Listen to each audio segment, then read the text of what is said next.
एक कहते हैं एक क्षण का क्रोध पूरी ज़िंदगी को तबाह कर डालता है।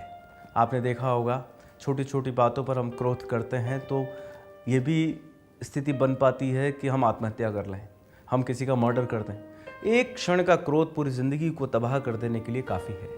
आप जितने भी मर्डरर्स देख रहे हैं जेलों में बंद या खुले घूम रहे हैं, एक क्षण का क्रोध। आप देख रहे हैं जितनी भी आत्महत्याएं हुई है उसके पीछे एक क्षण का क्रोध। और एक क्षण का क्रोध, आप ये ध्यान रखें, वो क्षण आपके जीवन में न आए।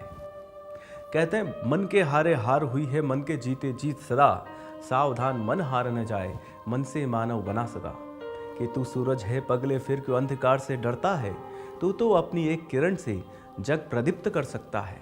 हम क्या नहीं कर सकते, हमारी ऊर्जा को पहचानें, हमारी विशेषताओं को पहचानें, हम क्या श्रेष्ठ कर सकते हैं उस रास्ते को पहचानें और उसी रास्ते की तरफ आगे बढ़ते चले जाएं। बहुत सुंदर प्रसंग है, ध्यान से सुनिएगा। बहुत समय पहले की बात है, एक सरोवर में बहुत सारे मेंढक रहते थे। सरोवर के बीचों बीच एक बहुत पुराना धातु का खंभा भी लगा हुआ था, जिसे उस सरोवर को बनवाने वाले राजा ने लगवाया था। खंभा काफ़ी ऊंचा था और उसकी सतह भी बिल्कुल चिकनी थी। एक दिन मेंढकों के दिमाग में आया कि क्यों ना एक ऐसी रेस कराई जाए कि रेस में भाग लेने वाली प्रतियोगियों को खंभे पर चढ़ना होगा और जो सबसे पहले ऊपर पहुंच जाएगा वही विजेता माना जाएगा। रेस का दिन आ पहुंचा। चारों तरफ बहुत भीड़ थी। आसपास के इलाकों से भी कई मेंढक इस रेस में हिस्सा लेने पहुंचे। माहौल में बहुत सरगर्मी थी। आप देखते हैं ना, क्रिकेट मैच का वर्ल्ड कप होता है, कैसी सरगर्मी होती है, उसी तरह ये मेंढकों का वर्ल्ड कप था। हर तरफ शोर ही शोर था। रेस शुरू हो गई, लेकिन खंबे को देखकर भीड़ में एकत्र किसी मेंढक को ये यकीन नहीं हुआ कि कोई भी मेंढक उस खंबे के ऊपर तक पहुंच सकता है। हर तरफ यही सुनाई देता, अरे ये बिल्कुल कठिन है, कभी भी ये रेस पूरी कोई नहीं कर पाएगा। हर तरफ इसी प्रकार की आवाज़ें सुनाई देने लगी। सफलता का तो कोई सवाल ही नहीं, इतने चिकने खंबे पर चढ़ा जा सकता है क्या भला? और यही भी हो रहा था। जो भी मेंढक कोशिश करता थोड़ा सा ऊपर जाकर नीचे गिर जाता।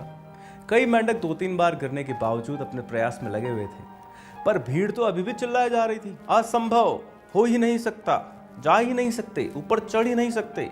जो उत्साहित मेंढक ये सुन रहे थे बार बार, वो भी निराश हो गए और अपना प्रयास उन्होंने भी छोड़ दिया।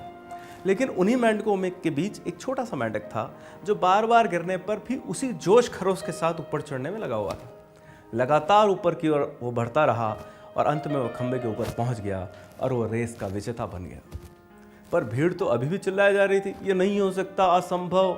उत्साहित मेंढक भी ये सुनकर हताश हो गए थे। लेकिन वो जब मेंढक ऊपर चढ़ गया तो लोगों को बड़ा आश्चर्य हुआ। उसकी जीत पर सभी मेंढक उसे घेर कर खड़े हो गए और पूछने लगे, भाई तुमने ये असंभव काम कैसे कर दिखाया? भला तुम्हें अपना लक्ष्य प्राप्त करने की शक्ति कहाँ से मिली? जरा हमें भी तो बताओ, तुमने ये विजय कैसे प्राप्त की? तभी पीछे से एक आवाज़ आई, अरे उससे क्या पूछते हो, वो तो बहरा है।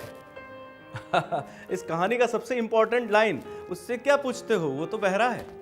दोस्तों, अक्सर हमारे अंदर अपना लक्ष्य प्राप्त करने की काबिलियत होती है, पर हम अपने चारों तरफ मौजूद नकारात्मकता की वजह से खुद को कम आंक लेते हैं और हमने जो बड़े बड़े सपने देखे होते हैं उन्हें पूरा किए बिना ही अपनी ज़िंदगी गुजार देते हैं।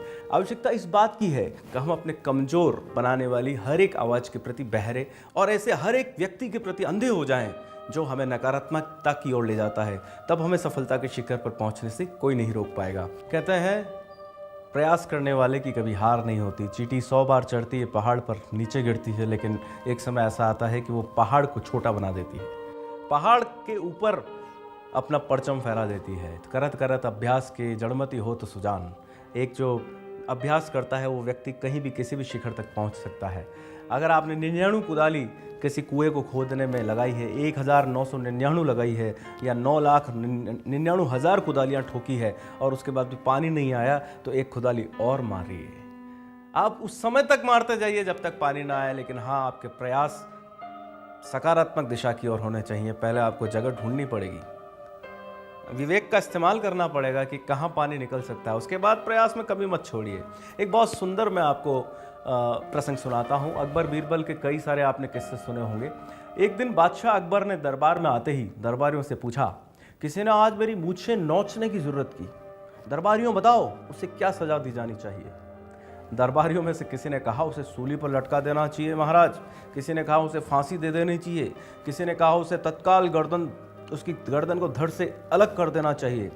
बादशाह नाराज हुए अंत में उन्होंने बीरबल से पूछा, तुमने कोई राय नहीं दी बीरबल, सब बोल चुके, अब तुम भी बोलो। बीरबल धीरे से मुस्कुराए और बोले, जहाँपनाह, खता माफ हो। उस गुनाहगार तो आप सजा के बजाय आपको उपहार देना चाहिए। जहाँपनाह, जो व्यक्ति आपकी मूछें नोचने की जरूरत कर सकता है वो आपके शहजादे के सिवा और कोई हो ही नहीं सकता। जो आपकी गोद में खेल रहा हो, गोद में खेलते खेलते उसने आज आपकी मूछें नोच ली होगी, उस मासूम की उस ज़रूरत के बदले मिठाई खाने की मासूम सजा दी जानी चाहिए।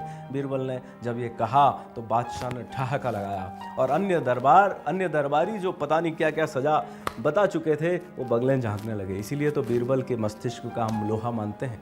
आप सबको जय श्री कृष्णा, जय श्री राम, जय नारायण।